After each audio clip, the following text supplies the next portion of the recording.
Okay, so welcome back again to this lecture series on sensor arrays and imaging. So in the last lecture we discussed about the axial resolution, and this is where we stopped. And the important takeaways from the axial resolution perspective is: what is axial resolution? It is the ability of the imaging system to distinguish two closely spaced scatterers or objects which are in the direction of the wave propagation. That is, in the basically in what direction? Let's say from one plane the wave is propagating, there is a direction from the transducer, away from the transducer towards the depth. That is the direction which is axial direction, and the ability to distinguish between two closely spaced objects in that direction is what exactly axial resolution means. So as the name suggests, because it is in the direction of wave propagation, then of course it is a factor of the wave length, or the time of occupancy of the wave, and we want that to be as small as possible. So two ways to go ahead improving the axial resolution, or in fact literally reducing the distance, or the axial distance, or the axial resolution. One is to go for a higher frequency transducer. Higher the frequency, smaller the wavelength. So smaller the wavelength means the number of cycles per second is larger. That literally means the time it takes to complete a cycle is smaller, and that's what you want, right? Because smaller time you are able to capture one cycle, that means you will be able to distinguish better in terms of the axial depth or in the axial direction. But then of course we know that increasing the frequency is not a viable solution, because higher the frequency, higher will be the absorption or the attenuation, and you won't penetrate depth. So that is not really good. So the other way to improve the axial resolution is to go for a higher bandwidth transducer. So if you improve the bandwidth of the transducer, you are literally having a better Q factor, or basically or you should say lower Q factor, lower Q. So that means your signal will be damped at a much faster rate. Okay, so effectively higher bandwidth transducer and high frequency transducer is the best way to go for a better axial resolution, and that is nicely summarized here. Again, just want to reiterate that this equation nicely. So you want a lower Q and a lower wavelength. So literally effectively you want a higher frequency, higher bandwidth. Okay, I hope it's pretty clear. Okay, so that is on the axial direction. So what about lateral? Okay, so lateral is just the opposite or orthogonal to the axial. So this is perpendicular to the wave propagation or parallel to the probe direction. So this is the transducer. So this is a nice way actually. So let's explain what this plot means. So we have four scatterers, 1, 2, 3, 4, and 1, 3 is basically in the axial direction, and 1, 2 and 3, 4 are in the lateral direction, or in fact 1 and 3 are in the axial direction, 2 and 4 are in the axial direction, 1 and 2 are in the lateral direction, and 3 and 4 are in the lateral direction. So just like axial resolution, lateral resolution means the ability to distinguish between objects which are laterally spaced. Okay, so can I distinguish between 1 and 2? Can I distinguish between 3 and 4? That is the lateral resolution. So let's take a hypothetical scenario here. So you have a transducer and its beam shape is something like this. We have not even discussed about beam shape or any shape of the waveform in the lateral direction yet, but let's assume there is some shape like this, and you will come to know that why this shape is like this and so on in the subsequent slides. But for this moment you just blindly believe whatever I am saying is correct, and the beam or the wave shape is something like this in the lateral direction. Okay. Okay, so sorry, in the depth direction the wave is sort of diverging, then it becomes converging, and then it starts to diverge. That is a shape. This is a typical shape. Please believe me for the time being. Okay, and now this is the first position. It looks like this. So the beam is actually sort of, or the wave is actually sort of covering the locations 1 and 3, 2 and 4 are outside of it. Then after some point of time I'm just moving this transducer, so then this is the position. So that means it is somewhere covering 3 and 4, but unfortunately or fortunately it is not covering 1 and 2. That means it's narrower here but wider here. That means this is appearing to be again a reflection. Here there is no reflection because it's not inside that, right? The 1 and 2 are not inside the wave shape. And then subsequently slightly further movement. So here I'm using the same transducer, I'm just moving it, that's all. then 2 and 4 are covered, 1 and 3 are outside. And if you see, observe this as a final image, what you see is 1 and 2 are definitely sort of isolated, because in this case 1 and 2 are actually outside, so it look like blank, there is no reflection here, so it is no problem. But what about 3 and 4?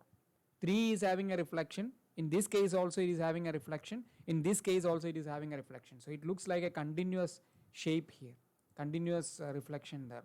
And we know that 1 and 2 are similar to 3 and 4, they should have been like 2 separate dots here, but unfortunately that is not happening because the resolution is poor at this location. You can see that the resolution is determined by the width of this wave, which is actually narrower here and wider here. And because of this wider resolution here, the image appears to be something like 3 and 4 is a single object instead of 2 separate objects. So it is able to resolve 1 and 2, but not able to resolve 3 and 4.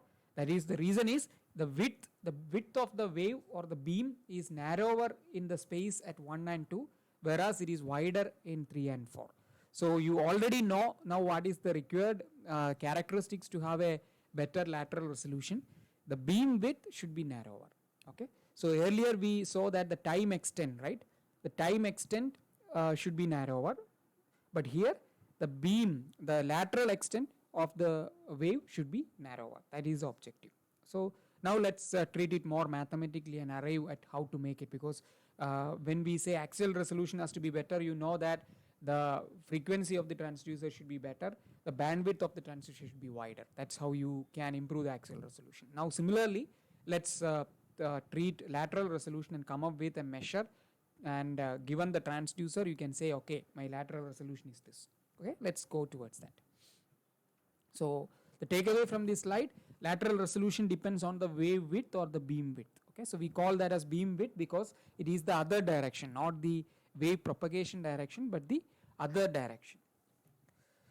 Okay, so this is a experimental result. So you have a line array or a line transducer here. You can think of a single transducer which is in the shape of a line, and what we have here is a measured pressure distribution which is shown here. And this is a very interesting distribution because there is some observation.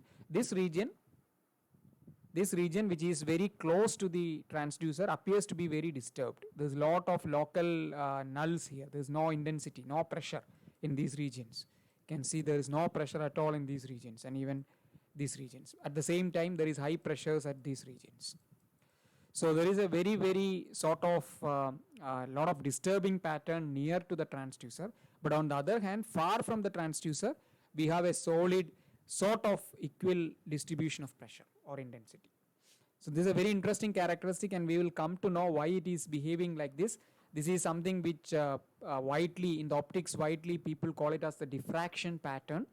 Okay, so the wave is having lot of disturbance or lot of destructive interference in this region which is near to the transducer, whereas far away from the transducer it is more of a constructive interference, and you do have a solid wave intensity or solid pressure at the far field or far distance away from the transducer. Okay, so that's it. So there's a lot of disturbance at the start, but the disturbance gradually sort of subside and becomes sort of a significant pressure distribution at depth.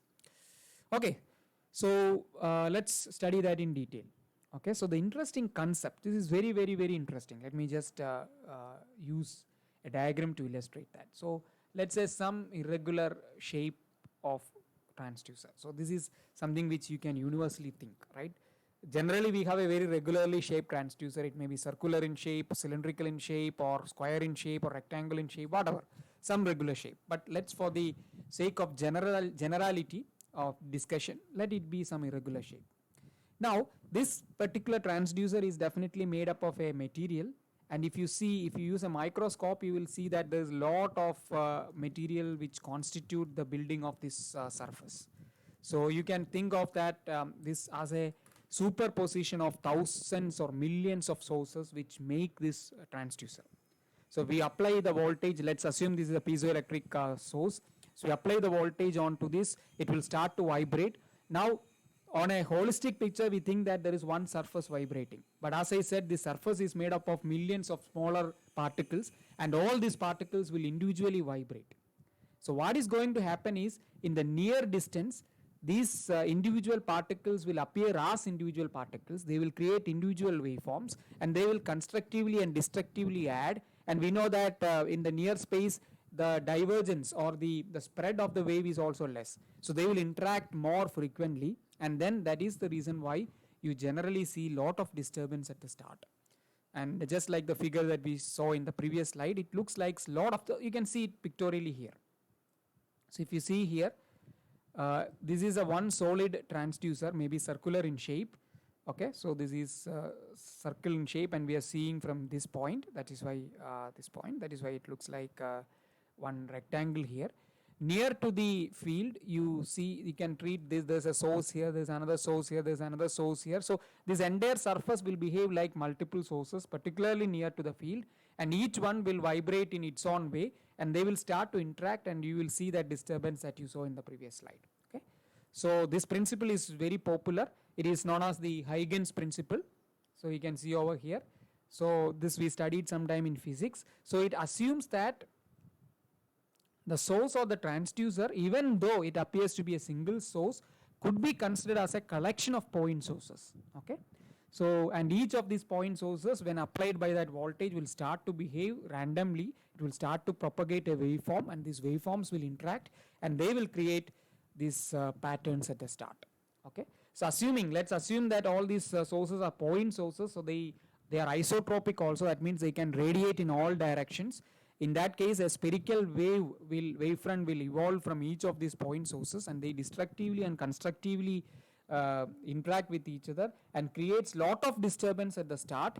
And this disturbance becomes gradual at depth. Two reasons: obviously it spreads, right? We saw that it spreads throughout, so the intensity will be lower at a particular point compared to a near distance, and then it will start to behave more coherently. The disturbing pattern may be less, but the coherent pattern will be more uniform.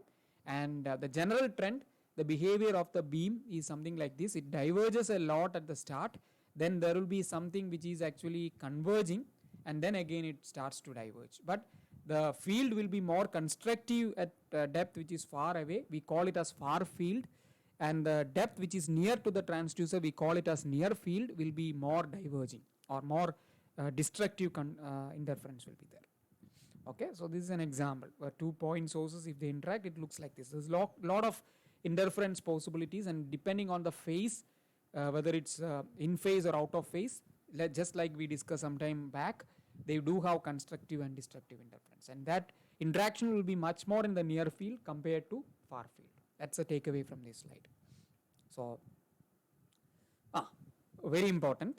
So in the name, in the honor of two important eminent physicists who studied the near field characteristics and the far field characteristics, respectively Fresnel, who was actually a French physicist, and Fraunhofer, who was a German physicist. So Fresnel studied the near field aspects, and Fraunhofer studied the far field aspect. In fact, both of them studied from optics perspective, but it is generalizable to any wavefront.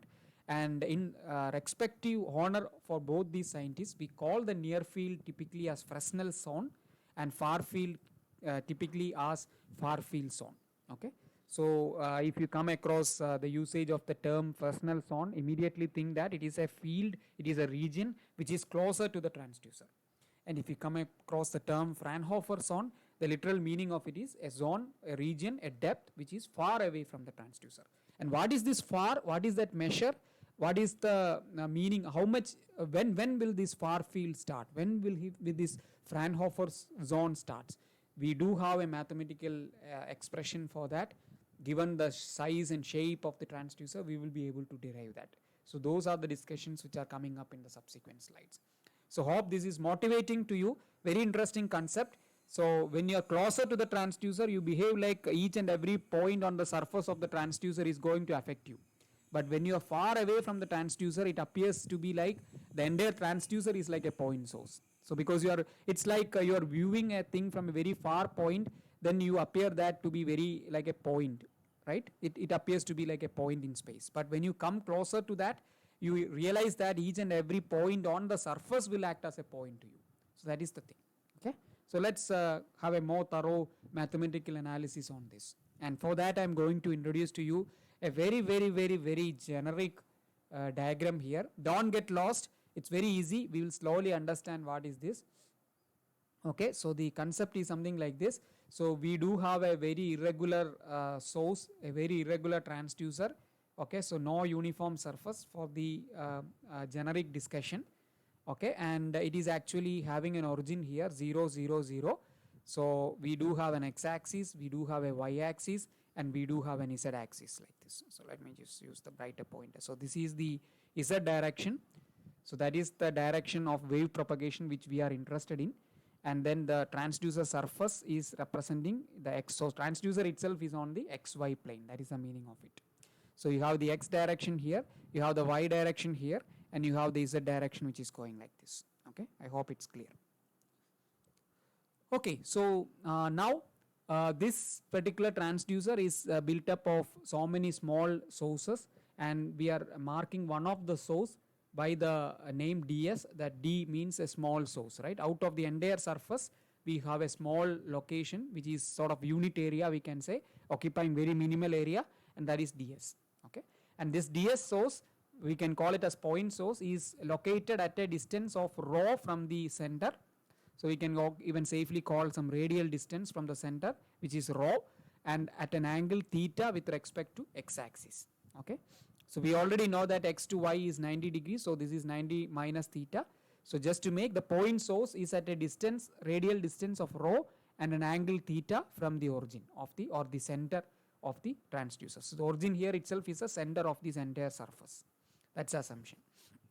Okay, so there is no literal center, but we assume that overall that looks like the center of the surface. Okay, so that's the meaning of it. Now we are interested in finding out the wave propagation in front of this surface, right? So in that sense, we identify another point in space, which is the point of observation, denoted by this blue circle or blue dot here.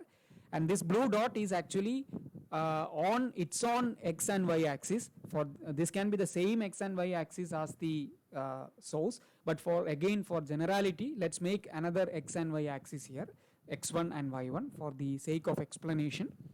This can be x1 equal to x and y1 equal to y, there's no problem, but for more general representation, let this be the way. And this source, but we will keep the z as same because that is the direction which we are interested in, right? The propagation direction, the wave propagation direction. Okay, so this this observation point is at a distance of r dash from the source, from the point source, and at a distance of r from the origin or the center of the xy plane of source, or from the center of the transducer, you can say it that way. So this distance is r and this distance is r dash. And of course, this point is making an angle phi with respect to z. So the wave is propagating, it is not coming as a straight line, but it is actually propagating because it is free, right? Always remember that the wave is free to propagate, ideally speaking, in all directions. All 360 directions it is free to propagate. But of course, we know the transducer design, we put a backing material so that it won't go to the back, it should only propagate in front. So we do have a material which sort of shape the wave and then propagate towards front. So in this direction, we assume that there is a backing layer at the back and then it is propagating only in the forward direction. So, but it diverges, it can diverge in that direction maybe from 180 degrees, 90 degree to the left and 90 degree to the right. Right, what I'm saying is this is the center. So it can propagate in this direction, this direction, this direction, then straight, then this direction, and then of course this direction. So this entire span is sort of 180 degrees is what I mean. Right, so that is the thing. Okay, so of course it can go in this directions also, but we are talking about image and we are talking about the reconstruction of this particular plane. So let's concentrate on that only for the discussion, but you can obviously extend this to the other space also. Okay, so that's it. So the brief description is done. Now as per geometry, so I'm not going to the derivation, maybe you can try the derivation, maybe I'll give us an assignment this particular thing. So r dash, this guy, is equal to square root of r square plus rho square minus 2r rho cos theta, this is the theta, and sin phi, this is the phi. So what we are talking about is literally this angle then, right? Because it is sin phi, so 90 minus phi, so that's the concept. Okay, so this you can derive using law of cosines and all those things. To make it very simple, just assume that the theta is 0. So that means this guy will come and sit here. So then it becomes something like this. So then this angle, we already know it is sort of making 90 degrees. So this becomes 1, but then sin phi, and if I want to push it to here, this becomes 0. Phi becomes 0. So this entire term will vanish, and then of course this sorry, let me, I think I'm confusing you. Sorry, let me just put this way. So let theta be 0. So that means we have the projection here. So this is the point, and then phi also be 0. So the observation point will come here. Then the thing will look like this, and then we already know that this is 90 degrees, and then r dash is nothing but square root of r square plus rho square. This term will vanish. So that's one way to look at this equation. Okay, but the general expression is this. So the distance r dash can be expressed in terms of the distance from the center r and the distance of the source from the center rho and the angles respectively in this form. And now the next is very, very interesting. Okay, so now let's assume the propagation. Okay, so there is a wave propagating, and let's say that wave is actually something like this, P0, the initial pressure, and then we already know we are going to generate a waveform, a cosine waveform, which is of this shape. Okay, P0 cos omega t. So this guy will be propagating, and then we know that the expression for wave equation is something like, I just wanted to put this way, cos omega t minus kz. So we need to identify an z and put it substitute it here, then we will get the expression, the full expression, right? So now if you do that, what you essentially get is, so we know that z is in this case is r dash, because this is the source and it propagated through a distance r dash. So the expression is basically cos omega t minus k r dash. Don't forget k is the wave number, it is 2 pi by lambda, don't forget that. Okay, and then of course this is actually the expected point or the wave at this point. Now what we are saying here is, let's actually, because this is only one point in this space, right? So this is represented by a small section, a differential of the entire surface, ds. So similarly, we will have to measure what is the observation from this source alone. So it is something like dp by ds, right? So basically the from this source, what is the incremental pressure observed here, and if you want to how the effect or the pressure at this point contributed by the entire transducer, of course you have to consider each and every point on the surface and then integrate this particular value. If you integrate this particular value for each and every point on the source, you get the total pressure which is happening here due to this entire transducer. Now coming back to this dp by ds, we got something like this. How does that comes? Let's put that. So dp or the sort, or let me not call that dp. We already know that the contribution from that thing over here is p0 cos omega t minus k r dash. This is known to us. So now if I take dp by ds, that is just differentiate this, then what we get is minus p0, because differential of cos is minus sine. So this will be sine of omega t minus kr dash, and then of course this source, there is a parameter. T is not a function of any parameter of the source, but r dash is, because there is a rho parameter which is coming here, right? So there is a parameter which is dependent here, so we need to have a differential with respect to r dash also. So obviously you take it outside, or that way if you want to express that term in I mean, if you put that out, you literally arrive at something like this expression, because we have a minus sign.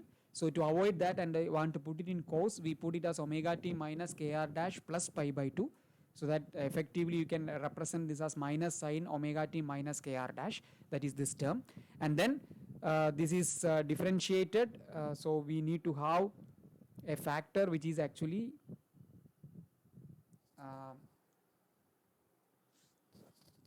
this is a to the power of 2, so this will become square.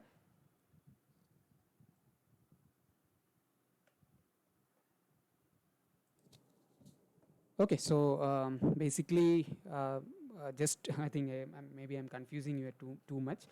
The transmitted waveform is P0 cos omega t, that's what it propagates, and then of course we know that omega t minus k r dash is the location at this point, but that is a small differential, so we need to differentiate that amount, and then it became sine minus sine omega t minus k r dash, but to be consistent and keep it cos, we put it this way, so this minus is gone and it will be cos omega t minus k r dash plus pi by 2, and of course this relation is also, you can also derive it if you closely follow the max, and this is again, this is well known for us, right, because as we go further in depth, as r dash increases, the differential or the pressure that we observe will also get reduced, which is the square law that we discussed a lot in the previous lectures.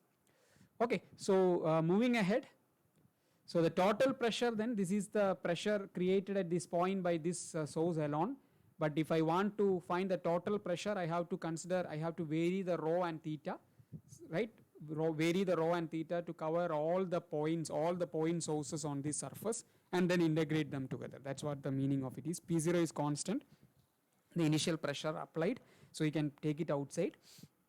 So this integral source means you varying the rho and theta, that is why d rho d theta comes here. Okay, so it doesn't look like rho here, I think that's a typo, so I'll correct it. This is actually d rho. Okay, so not the p, I think it looks like p, this is d rho. Okay, so let me correct it now itself. Okay, sorry for that error, I corrected it. So basically we changed the rho and theta so that it covers the entire surface transducer and then sum it up. That's the meaning of this statement. So here cos omega t, same thing here. So dp is this, so just integrate it over, because the expression here, the factor, the most important aspect is as we change the rho and theta, basically the r dash will change, right? So we can't take this r dash out because this is a factor dependent on both the rho and theta, as well as the phi factor also is there. In fact, the phi we are not changing because the observation point is same. So if you think about changing the observation point, there will be another integration with this respect to d phi, right? So it's a very, very sound mathematical concise representation of the phenomena which is happening here. So if you're confused with the mathematical equation, physically what it means is, I'm considering this transducer to be a combination of a lot of point sources. So what I do is I derive the expression for the pressure observed at this point due to this point source, that is something like a differential pressure. So that equation is given by this particular formula here, and then what I do is I vary the rho and theta, find out the dp each time, and then I integrate it over, then or sum it over for all those results. So modern day computers may be able to solve this for any irregular shape, but that's very, very inconvenient.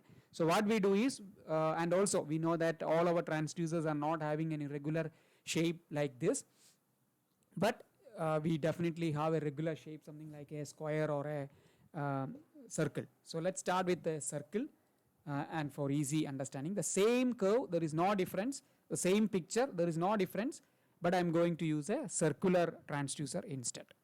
Okay, so just to reiterate again, a point source which is at a distance of rho and an angle theta, just like the previous chart. The only difference is now it is more regular, so I have a radius a, so this transducer's radius is a and the diameter is d. So capital D is nothing but 2 times a. I hope it's pretty clear to you. So let me just write down that here. D is the diameter, so it is 2 times the radius.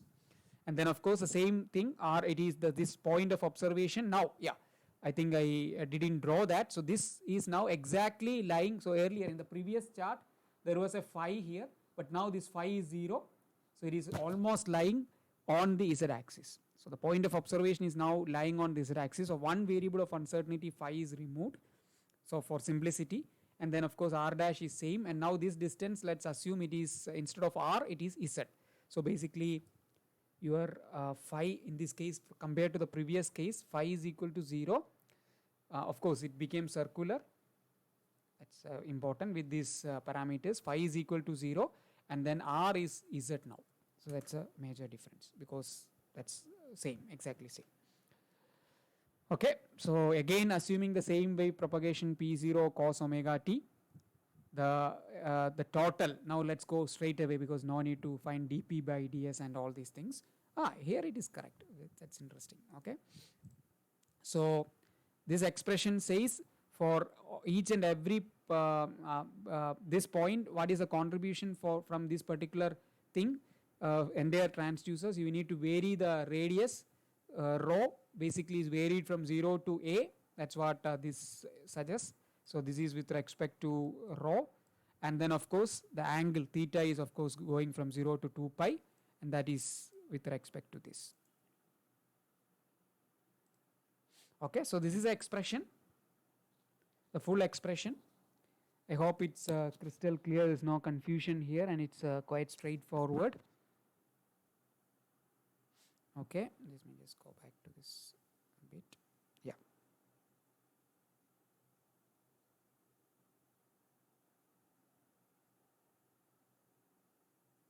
Okay, so the thing is now the expression remains same, and the only thing that we substituted here is r dash is equal to r square plus or rho square plus z square. That's what you substituted. So this was k r dash and this is r dash. So both places it's substituted. That's the only difference. Otherwise it's exactly the same. There is no chance of confusion here. And if I simplify this, just normal direct substitution and simplification, I get this particular expression. Okay, so this expression is the pressure at this point, the pressure observed at this point due to this entire circular transducer, and this is very, very interesting. So this essentially has two parts. If you ignore the P0 part, which is anyway constant, one part which actually, this part you already saw it many, many times. This is the propagation of the wave in this direction along this path, correct? And what is this? This is actually the propagation which is coming along this path.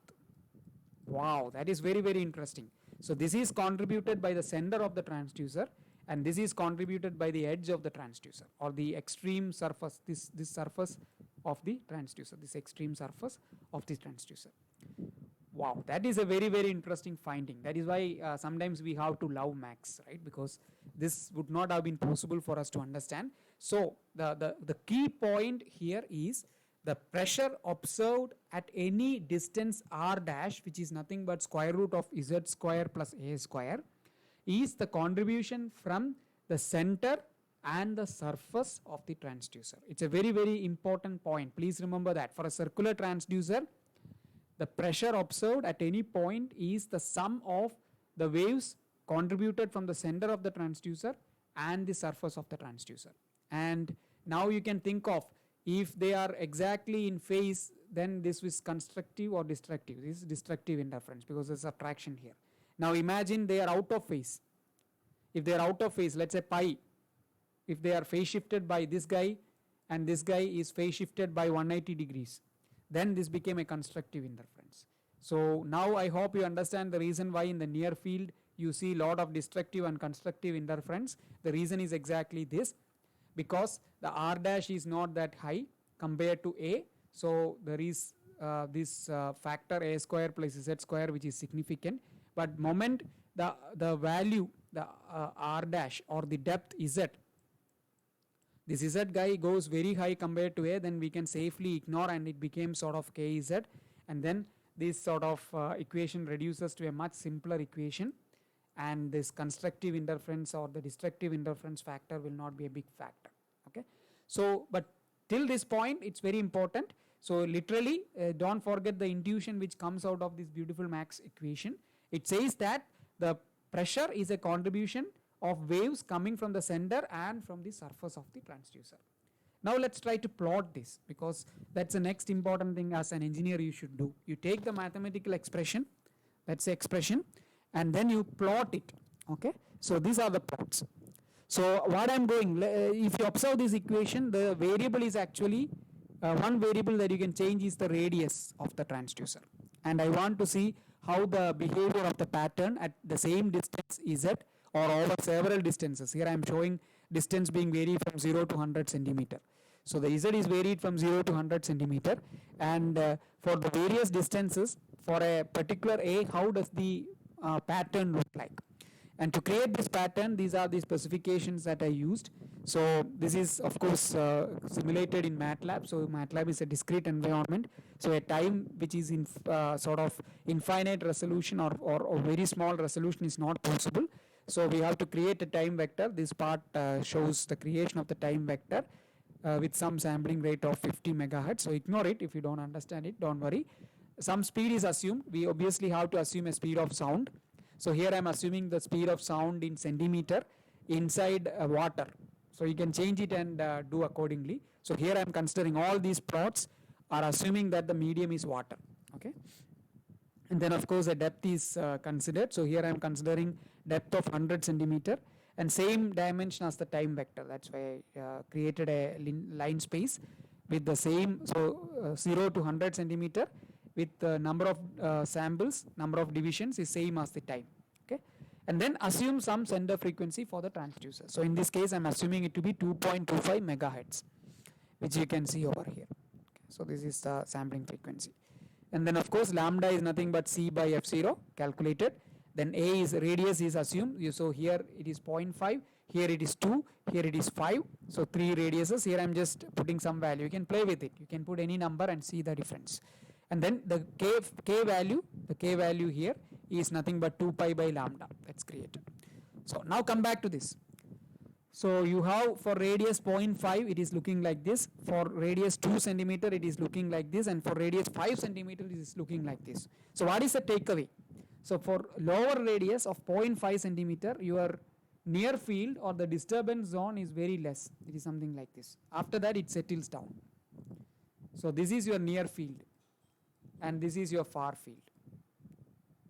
Okay, and now for an increased radius your near field has also increased, and yeah, you can say till here.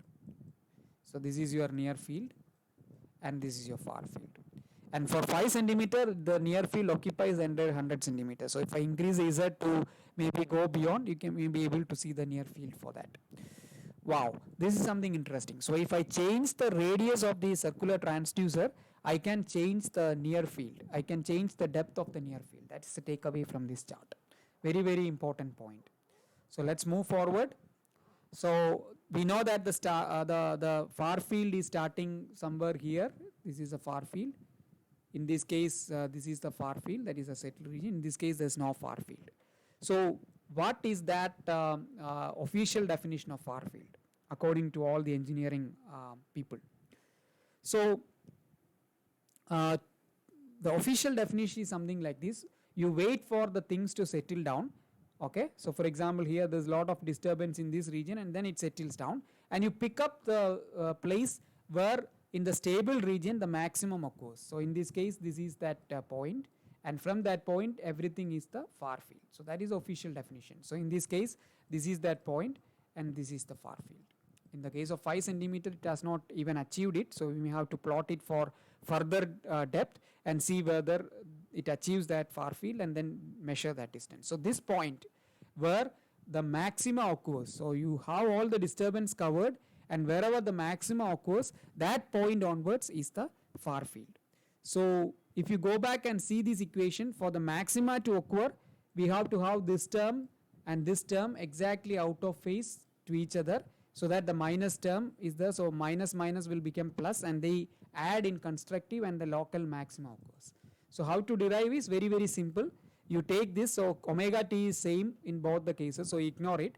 You take this k z and k of square root of a square z square, that dominates the phase part or the theta part, and these two, the difference should be equal to pi.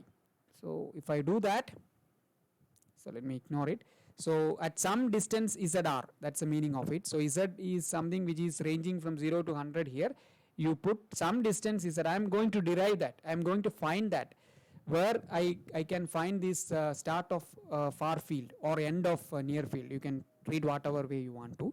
So you assume, so how to achieve that is, we already know that has to be maximum. So this value to be maximum, this part to be exactly 180 degree with this part. So which part contributes to that 180 degree is basically this kz and k of square root of a square plus z square. So they should be separated by pi. So if you do that, okay, so and do further simplifications, how to do further simplification is assume that your ZR is much greater than A. Of course, far field is that, right? You have to actually move away from the transducer. So your depth is much higher than your radius. That's assumption. So if you have ZR much greater than A, you can actually simplify this expression and come up with this particular derivation. So I'm not going to do that simplification. That is again an exercise for you. You try that out. It is not very difficult. Okay, so I can assure you that is not very difficult, because the expression goes something like this. Sorry. So we do have a term something like this, which is a square plus zr square, and if zr is way greater than a, what we can do actually is we can actually take this slightly this zr term to be outside. So this will become square root of zr square into, let me put it this way so that it's easy to explain to you, a by zr square, right? There's no confusion, I hope, here. And then of course you can take this outside, and then this will become 1 plus a by zr square. And if you simplify this, it will actually go to something like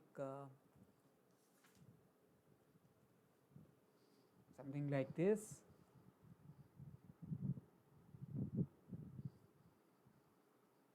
So this is putting the Taylor series or the Maclaurin series expansion, basically 1 plus x square. Please try to expand this, and then substituting this will look like xzr plus a square by, or rather this expression you have to square root of 1 plus x square expression. Okay, so please do that. It will be something like this.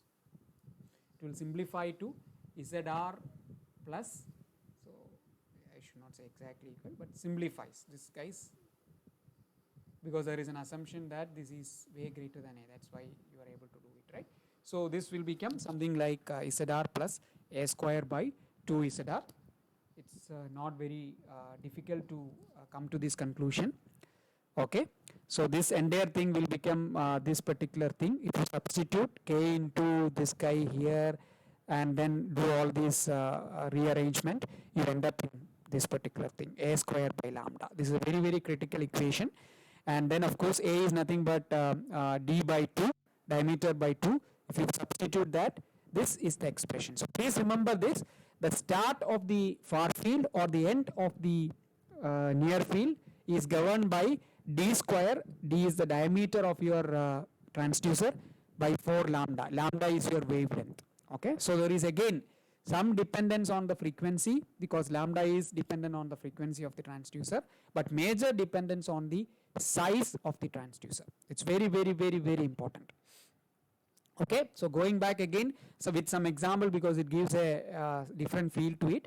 So for example, if considering a 2 centimeter transducer, something like this, and a 2.25 megahertz frequency, and you substitute that these values over to this equation, you need to find out lambda assuming some speed of sound. So lambda is nothing but c by this f0. Put it here. You get a theoretically 58 centimeter, and if you go back to this chart, which is exactly reproducing this scenario, you can see that the local peak is somewhere in the 58, this value. Okay, so this is very interesting. Just imagine, I have a 2.25 megahertz transducer with 2 centimeter radius, which is not a big transducer, which is a realistic transducer, and the far field is 58 centimeter. That means most of the time you do diagnostic ultrasound imaging, you are actually working in the near field. The scenario will change, because that's why I approximately put, this is theoretical estimate, but this is acceptable, but the scenario will change. We have array of transducers, so that is a different scenario. But if you have a single transducer with 2.25 megahertz with radius of 2 centimeter, you have disturbance till 58 centimeter. That's the meaning of this statement. So you are in the near field till 58 centimeter. 58 centimeter is quite big if you compare human body, right? So very, very, very important point here. I think with this we will stop for this lecture. I do have some more slides coming up, so that since this is already something like 40 minutes video, I would like to stop here, and we will continue in the next video rather. Okay. So till that time, it's goodbye from my side. Please go through these equations, try to simulate it, try to understand it, try to derive all these. I am not deriving each and everything because most of them is quite straightforward, but you should be able to derive it and get satisfied. And then of course, more than the derivation, more than the equation, it is the physical intuition that is very important. So the major physical intuition is like the depth of the near field, or in fact the start of the far field is determined by the diameter, and to an extent determined by the wavelength of your transducer. Okay, so very, very interesting. So till next time, it's goodbye from my side. Thank you.